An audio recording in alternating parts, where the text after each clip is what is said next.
Hello, good morning everyone. आज है 9 मई 2020। तो अब तक के करंट क्वेश्चन अपन यहाँ पे डिस्कस करेंगे। ओके, तो शुरू करते हैं आज के क्वेश्चन नंबर फर्स्ट। हाल ही में किस सशस्त्र बल द्वारा निर्मित एक व्यक्तिगत सुरक्षा उपकरण पीपीई का एक किफ़ायती मॉडल नैदानिक उपयोग के लिए प्रमाणित किया गया? ऑप्शन ए भारतीय नौसेना, ऑप्शन बी भारतीय सीमा सुरक्षा, ऑप्शन सी भारतीय वायुसेना एंड ऑप्शन डी है सीआरपीएफ। इसका राइट आंसर क्या होगा? इसका राइट आंसर होगा भारतीय नौसेना। तो भारतीय नौसेना ने भी एक कोविड-19 से लड़ने के लिए किफ़ायती सुरक्षा उपकरण लॉन्च किया है, जो किसके द्वारा प्रमाणित है?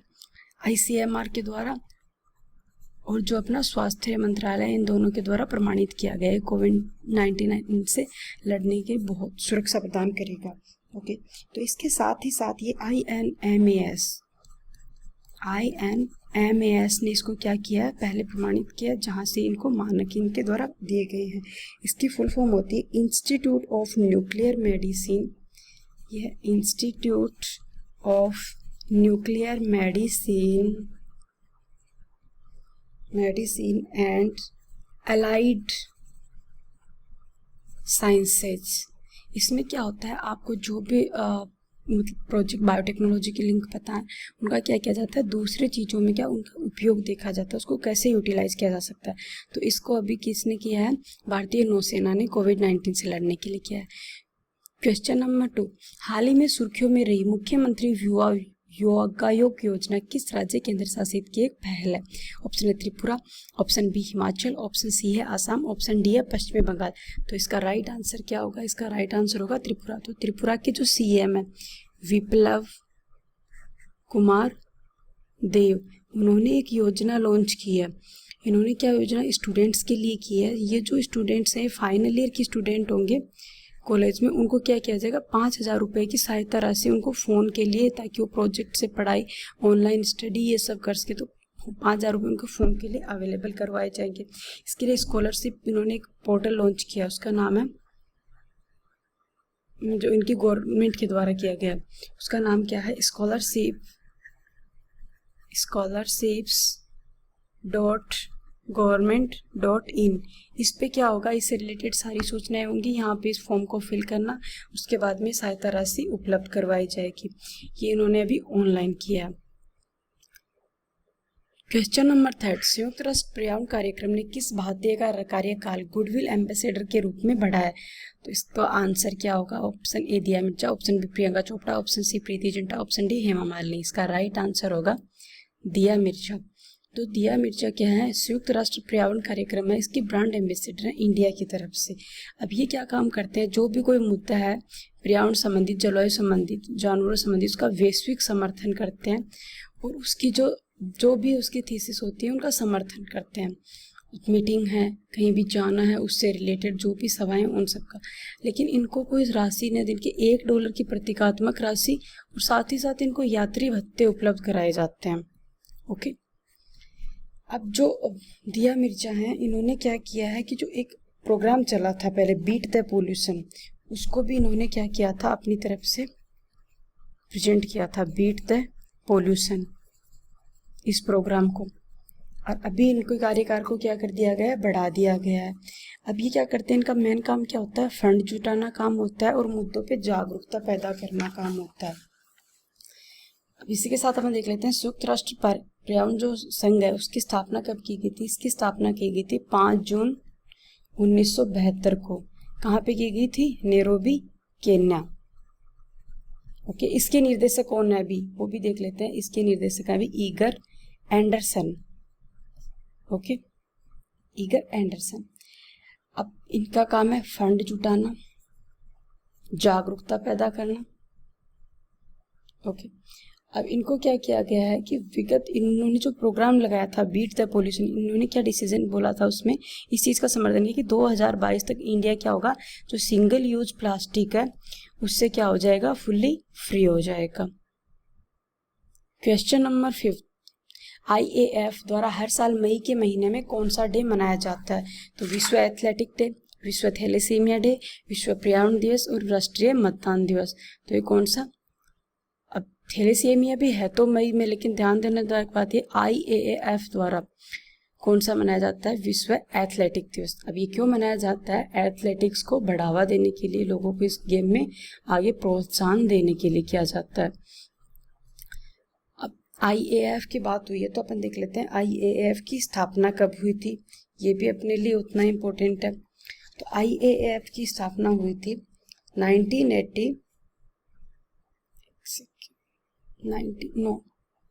1912 को इसकी स्थापना हुई थी। कहाँ पे हुई थी? मोनाको में। और इसको शुरू में कहाँ पे स्थापित किया गया था? उसको शुरू में स्थापित किया गया था स्वीडन में। ओके, और इसके अध्यक्ष कौन है वर्तमान में? एथलेटिक्स महासंघ के अध्यक्ष हैं सेबेस्टियन कोए, ये इसके अध्यक्ष हैं। और ये हर साल 7 मई को ही नहीं मनाया जाता, इसी साल मनाया गया। इसकी प्रस्तावित डेट हर साल चेंज होती रहती है। अब नेक्स्ट है थैलेसीमिया। तो थैलेसीमिया कब? 8 मई को मनाया गया। क्वेश्चन नंबर 6, प्रवासन के लिए अंतर्राष्ट्रीय संगठन IOM के महानिदेशक कौन है? Option A Tedros Adhanom, option B Antonio Vitorino, option C Antonio Guterres, option D Angela Merkel. तो इसका राइट आंसर कौन सा होगा? अध्यक्ष एड्रोस अधानोम किसके हैं? WHO के। और एंटोनियो विटोरिनो किसके अध्यक्ष हैं? IOM के। तो इसीलिए अपन को क्या है, हर क्वेश्चन भी ध्यान से पढ़ना है। अब बात हुई है यहाँ पे, तो इसका मुख्यालय कहाँ पे है? IOM का मुख्यालय है जेनेवा। जेनेवा कहाँ पे लोकेटेड है? स्विट्जरलैंड में। ओके, स्थापना कब हुई थी? इसकी स्थापना 1989 को हुई थी। ओके, अब तो इन्होंने क्या बोला है कि कोविड-19 जो अभी डीजी चल रही है विश्व में, क्या लॉकडाउन है, लोग भी सभी एक दूसरे से श्रमिक दूसरी जगह फंसे हुए हैं और प्रवासी भी एक देश से दूसरी। तो इन्होंने बोला कि प्रवासियों को कोविड-19 में खतरा बहुत ज़्यादा है क्योंकि वो दूसरी जगह पे प्रॉपर सेफ नहीं है। इसी के आधार पर इंडिया में भी एक स्टेट ने योजना चलाई थी प्रवासियों को लाने के लिए, उनकी हेल्प के लिए। अभी वंदे मिशन चला है। और साथ ही साथ जो था बंगाल स्टेट था, उसने भी एक एग्जिट ऐप लॉन्च किया था प्रवासियों की मदद के लिए। नेक्स्ट क्वेश्चन इज, भारतीय रिजर्व बैंक के केंद्रीय बोर्ड के निदेशक के रूप में किसे नियुक्त किया गया जिन्होंने हाल ही में आर्थिक मामलों के सचिव का पदभार भी संभाला है? तो इसका option A Tarun Bajaj, option B Arunima Bajaj, option C Rajiv Sagar Kumar, option D Usha Singh. तो इसका राइट आंसर क्या होगा? राइट आंसर है इसका तरुण बजाज।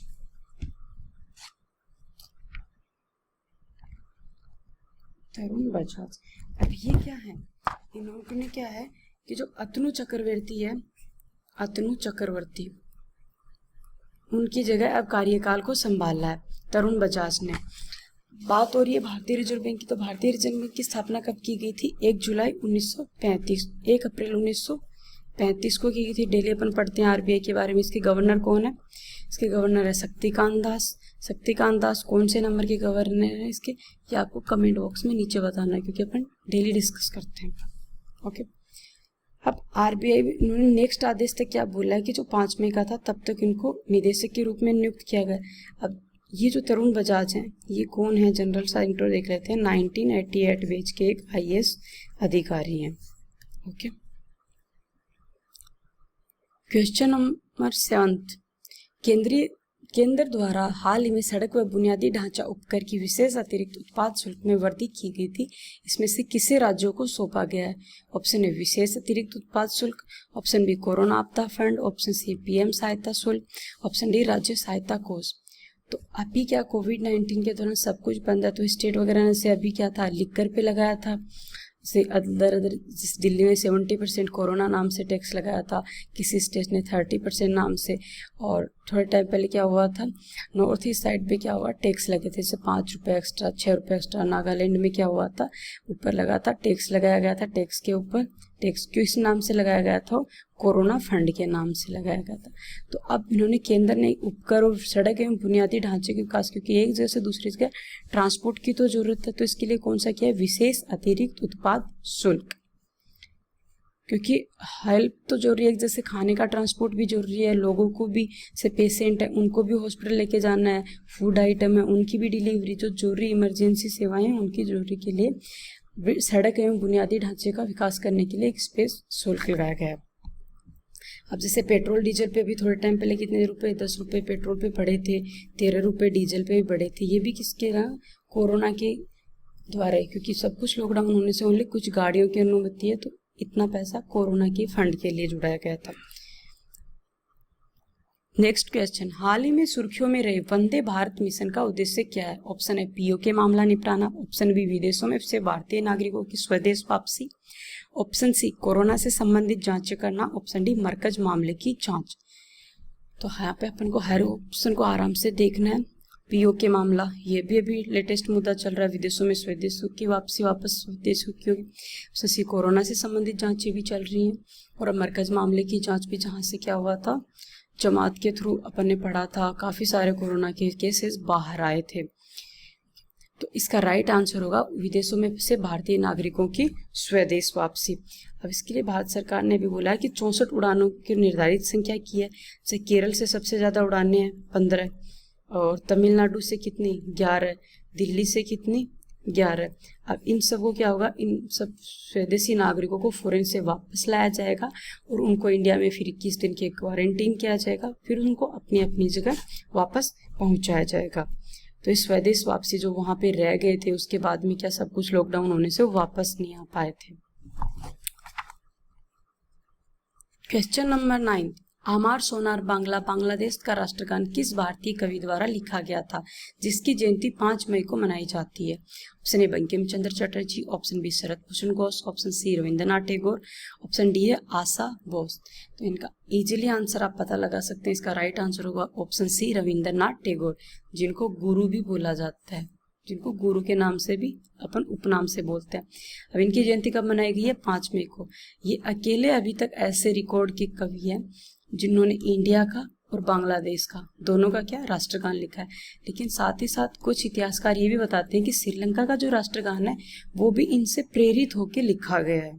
ओके, तो कहीं ना कहीं लिंक है ये भी। अब इन्होंने क्या किया था, बंगाल विभाजन के दौरान इसको लिखा था। क्वेश्चन नंबर 10, विशाखापट्टनम में पॉलीमर प्लांट से कौन सी गैस का रिसाव हुआ था? Option A methyl gas, option B styrene, option C ammonia, option D है SO2 गैस। तो इसका राइट आंसर सभी को पता होगा। जो एक पॉलीमर प्लांट था विशाखापट्टनम में विजाग के पास में, वहाँ पे कौन सी गैस का, स्टायरीन गैस का रिसाव हुआ था पॉलीमर प्लांट से। तो बहुत सारे लोगों की, जिसमें अभी तक जनरली 11 मौतों की आशंका की थी, काफ़ी सारे लोग अफेक्टेड हुए हैं। जैसे 5 गाँव को तो प्रॉपर इसमें अफेक्टेड माना गया, जिसपे गवर्नमेंट ने भी 50,000 करोड़ का जुर्माना, 50 करोड़ का जुर्माना भी लगाया। अब जो स्टायरीन गैस है, इसका अदर नाम भी दिया जा सकता है। जरूरी नहीं कि अपन को ओनली स्टायरीन नाम ही दिया जाए, इसका अदर नाम है न्यूरोटॉक्सिन। जो क्वेश्चन हमेशा किसी भी नाम से पूछा जा सकता है। Vinyl benzene, ethyl benzene. अब ये क्या है, तापमान में क्या हो गया था, बहुत ज्यादा बदलाव हो गया था, जिसकी वजह से इसका रिसाव शुरू हो गया था। ओके, अब इसमें क्या होता है कि O2 की लंग्स में कमी हो जाती है और फाइनली क्या होती है, पर्सन की डेथ हो जाती है O2 की कमी होने से। तो तभी तो 11 डेथ भी इसमें हो चुकी है।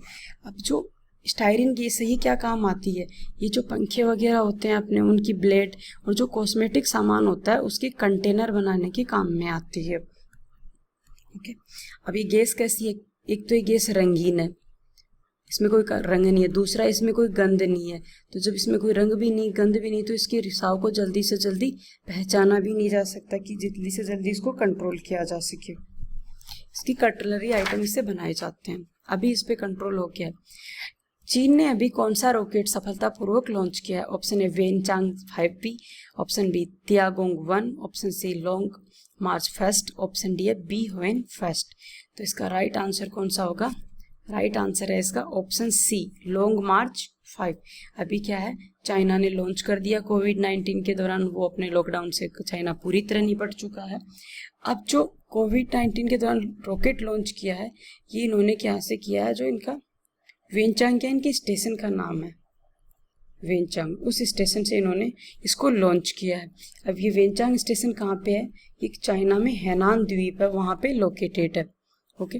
तो चाइना ने अभी क्या बोला था कि 2022 तक चाइना क्या करेगा, सभी को अपने चांद पर भेजेगा और अंतरिक्ष स्टेशन वहाँ पे क्या करेगा, स्थापित करेगा। तो इस डायरेक्शन में क्या हुआ, अपने काम प्रोजेक्ट है उनको जल्दी जल्दी कंप्लीट कर रहा है चाइना। अब चाइना की जो डीप स्पेस ओरिएंटल कैप्सूल है वो कैसा है, नासा के समान माना गया, जो कहाँ पे, हैनान द्वीप पे। अब एक है वेनचांग स्टेशन तियागोंग, ये भी चाइना से रिलेटेड नाम है तो यही देख लेते हैं। तियागोंग वो क्या है, चाइना का अंतरिक्ष स्टेशन कार्यक्रम है, कि चाइना का ये था ना कि वो अंतरिक्ष में स्टेशन बनाएंगे, चांद पे पहुंच जाएंगे। तो अंतरिक्ष स्टेशन कार्यक्रम है ये, इसकी हेल्प कौन करता है, ये जो वेनचांग स्टेशन है ये अपनी एक्टिविटी द्वारा इसकी हेल्प कर रहा है। नेक्स्ट क्वेश्चन, विश्व थैलेसीमिया दिवस कब मनाया जाता है? 5 मई, 7 मई, 8 मई, 9 मई। तो विश्व थैलेसीमिया दिवस कब मनाया जाता है? हमेशा 8 मई को मनाया जाता है। पेपर ने लास्ट क्वेश्चन में देखा था 7 मई को कौन सा डे मनाया गया था, 7 मई को मनाया गया था एथलेटिक्स डे। अभी अपन देख लेते हैं 7 मई कि तो ये थैलेसीमिया टर्म क्या है, ये एक ब्लड का डिसऑर्डर होता है। ओके, ब्लड की एक विकृति है और ये हमेशा हेरिडिटिकल होती है, मतलब आनुवंशिक है। आनुवंशिक वो डिजीज होती हैं जो पेरेंट्स से क्या होती है, मदर फादर से कहाँ आ जाती हैं, बच्चों में आ जाती हैं। ओके, अब इनको कंट्रोल कब किया जा सकता है, इनको जीनोमिक स्तर पे ही कंट्रोल किया जा सकता है, क्योंकि डायरेक्ट बाद में जो हेरिडिटिकल डिजीज होती है उनको बाद में कंट्रोल नहीं किया जा सकता। अब ये इसमें क्या होता है, आरबीसी की संख्या क्या हो जाती है, कम हो जाती है। आरबीसी कम होने से बॉडी में क्या मिलेगा, O2 कम मिलेगा, तो पर्सन में क्या होगा, हीमोग्लोबिन का लेवल भी कम हो जाएगा और पर्सन क्या हो जाएगा, एनीमिक, खून की कमी हो जाएगी। इंडिया में क्या है, एनीमिया एक बहुत बड़ी समस्या है। प्रेगनेंसी के दौरान बहुत सारी लेडीज हैं जिनको एनीमिया होता है, मतलब ब्लड की कमी होती है, ताकि फिर क्या होता है, कई बच्चों की डेथ भी हो जाती है जन्म के बाद, और उन प्रेग्नेंट वुमेन की भी डिलीवरी टाइम डेथ हो जाती है। तो इसके लिए उनको न्यूट्रिशन की भी जरूरत है। अब एक केस में जहाँ फूड ही प्रॉपर नहीं मिल पाए, वहाँ न्यूट्रिटिव डाइट की बातें बहुत थोड़ी दूर की बात है। ओके, तो इसीलिए बोला जाता है कि बैलेंस डाइट लेनी चाहिए। ओके, अभी अपन को जनरली किससे मिल सकता है, जिसे अपन मीठे पदार्थों से, दूध से, गुड़ से, खजूर से, इनसे आपूर्ति करते हैं आयरन वगैरह की। क्वेश्चन नंबर 14, किस देश ने अपनी मुद्रा का नाम बदलकर तोमान रखने का निश्चय किया है? Option A Iran, option B Iraq, option C Afghanistan, option D है नाइजीरिया। तो इसका राइट आंसर क्या होगा, राइट आंसर है इसका भी ईरान। ईरान क्या है, एशिया की एक कंट्री है, ठीक है। और ईरान की क्या है, राजधानी कौन सी है, ईरान की राजधानी है तेहरान, और मुद्रा क्या है, रियाल। ओके, और यहाँ के राष्ट्रपति कौन है, हसन रूहानी। तो इन्होंने अपने देश की करेंसी का नाम बदल कर क्या सोच लिया है कि वो क्या करेंगे, अभी तोमान रखने का निश्चय, और अभी तक कौन सी थी इनकी, riyal. Okay, next question, CMAAP app किस राज्य ने लॉन्च किया है? Option A Tripura, option B Assam, option C Andhra Pradesh, option D है तमिलनाडु। तो इसका राइट आंसर आपको नीचे कमेंट बॉक्स में लिखना है, जहाँ पे अपन कल इसके बारे में डिस्कस करेंगे कि इसका राइट आंसर किस किस ने सही लिखा है और क्या सही लिखा है, और जितनी और रिलेटेड जो भी इसका स्टेट आंसर है उससे रिलेटेड न्यूज़ भी आप नीचे सारी लिख सकते हैं। डिटेल में लिखनी है ताकि सारी की सारी चीज़ें रिवाइज होती रहेंगी। Okay, thank you.